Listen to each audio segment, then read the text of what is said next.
ഇന്നും ഞാൻ എൻ്റെ മെസ്സേജിന് വേണ്ടി പ്രതീക്ഷിച്ചു, പക്ഷെ ഇന്നും വന്നില്ല. ചിലപ്പോൾ ശീലമായതുകൊണ്ടായിരിക്കും.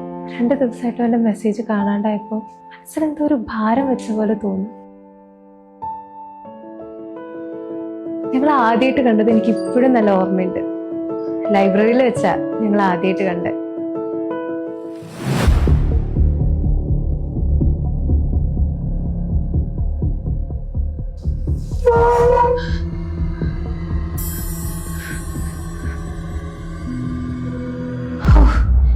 നീയായിരുന്നോ? ഞാൻ വെറുതെ പേടിച്ചു. കണ്ടോ, ഒരൊറ്റ ഡയലോഗ്. പക്ഷെ ഭാവങ്ങളും ആംബിയൻസും മാറുന്നതിനോടൊപ്പം ഓരോ വികാരത്തിനും പുതിയൊരു ജീവൻ നൽകുന്നു. ആക്ടേഴ്സിന്റെ പെർഫോമൻസിന് ലൈറ്റിംഗ്സ് ആൻഡ് വിഷ്വൽസിന്റെ സഹായത്തോടു കൂടി ഉയർത്തി കാണിക്കുന്ന ഒരു മാജിക് ആണ് സിനിമാറ്റോഗ്രഫി.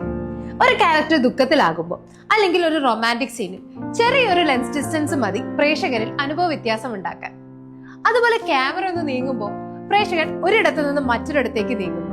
ലെൻസ്, ലൈറ്റിംഗ്, ഫ്രെയിമിംഗ് എന്നിവയെല്ലാം ഒത്തുചേരുന്നതാണ് ഒരു സീൻ. നമ്മൾ കാണുന്നത് വെറും ഒരു സീൻ മാത്രമല്ല, ഒരു സിനിമാറ്റോഗ്രാഫറുടെ ഭാവന കൂടിയാണ്.